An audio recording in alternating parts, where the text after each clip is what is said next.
India market invest মাইন্ডসেটে আপনাদের স্বাগত। যারা চ্যানেলে নতুন এসেছেন তাদেরকে হলো প্লিজ চ্যানেলটাকে সাবস্ক্রাইব করবেন, একটা লাইক করবেন, বেল আইকনটা প্রেস করবেন, তার সাথে অল বাটনটা প্রেস করবেন, তার নোটিফিকেশনটা কিন্তু সঙ্গে সঙ্গে আপনাদের কাছে গিয়ে পৌঁছাবে। এখন কিন্তু আমরা একটা আইপিও নিয়ে আলোচনা করতে চলেছি, তো ডিটেলসে আলোচনা করব।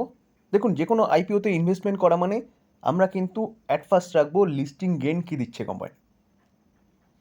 অর্থাৎ লিস্টিং গেইন দেখতে গেলে কিন্তু আমাকে দেখতে হবে যে কোম্পানি গ্রে মার্কেট প্রিমিয়াম কী আছে। তো সব কিছু দেখব। যেই আইপিওটা নিয়ে আলোচনা করতে চলেছি সেই আইপিওটার এখন যা গ্রে মার্কেট প্রিমিয়াম দেখাচ্ছে সেটা কিন্তু যথেষ্ট ভালো দেখাচ্ছে। তো কবে থেকে কবে বিট করতে পারবেন, কবে লিস্ট হবে, কবে আপনি জানতে পারবেন আপনি অ্যালটমেন্ট পেয়েছেন কি না, ডিটেলসে আলোচনা করব। একটু ধৈর্য সহকারে কিন্তু দেখতে হবে।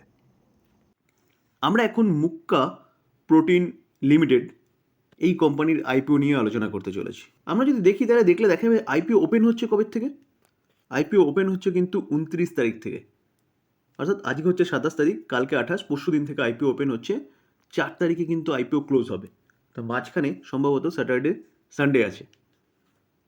আমরা যদি দেখি তাহলে ফেস ভ্যালু কত আছে, ফেস ভ্যালু কিন্তু 1 আছে, প্রাইস ব্যান্ড রেখেছে 26 থেকে 28, তো 28টাকে আপনি ধরে চলুন।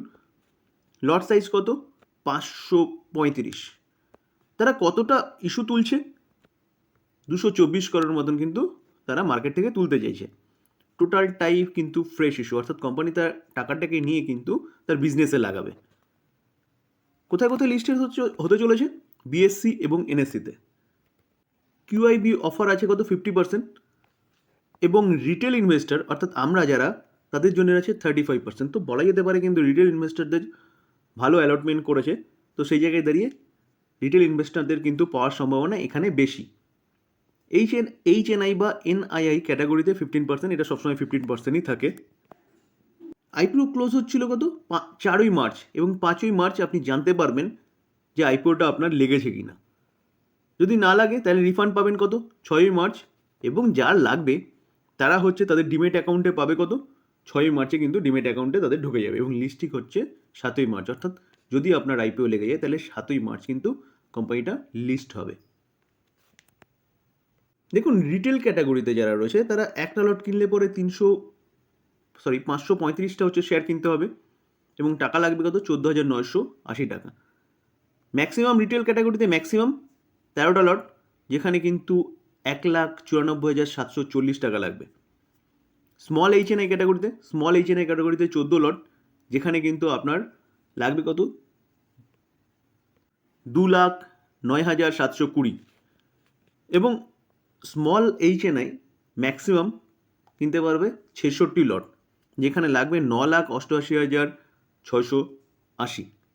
এবং বিগ এইচএনআই ক্যাটাগরিতে হচ্ছে মিনিমাম 67 লট, যেখানে কিন্তু 10,03,660 টাকা লাগবে।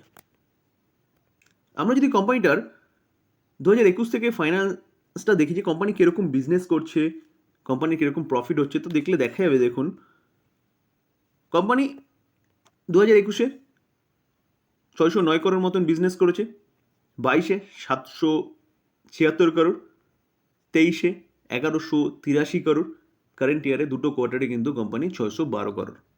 তো কোম্পানির রেভিনিউ কিন্তু কন্টিনিউয়াসলি বাড়ছে। তো আমরা যদি প্রফিট দেখি, যে প্রফিট আফটার ট্যাক্স দেখা যাবে 2021-এ কত, 11 করোড়, 22-এ 25 করোড়, 23-এ 47 করোড়, কারেন্ট ইয়ারে কিন্তু অলরেডি 32 করোড় কোম্পানিরা প্রফিট জেনারেট করেছে। তাহলে প্রফিটও কিন্তু লাফিয়ে বাড়ছে। 11টা কিন্তু 2023-এ 47 হয়ে গেছে, 4 গুণেরও বেশি প্রফিট হয়ে গেছে 2 বছরে।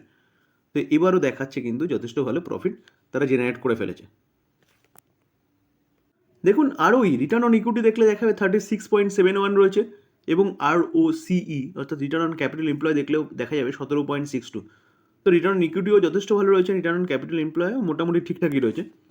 এবং ডেট টু ইকুইটি রেশিও দেখা যাবে কিছু 1.64, অর্থাৎ বলা যেতে পারে কিছু সামান্য ডেট কোম্পানির রয়েছে।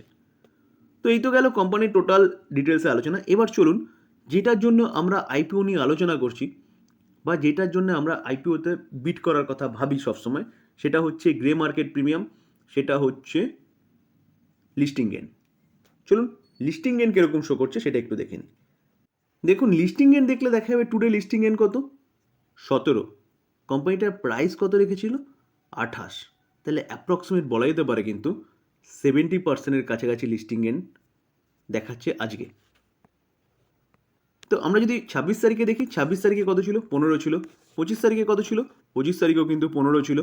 তো সেই জায়গায় দাঁড়িয়ে কিন্তু যে কোম্পানি নিয়ে আমরা আলোচনা করছি বা যে আইপিও নিয়ে আমরা আলোচনা করছি, সেই আইপিওর কিন্তু লিস্টিং গেইন যথেষ্ট ভালো দেখাচ্ছে, প্রায় 70%।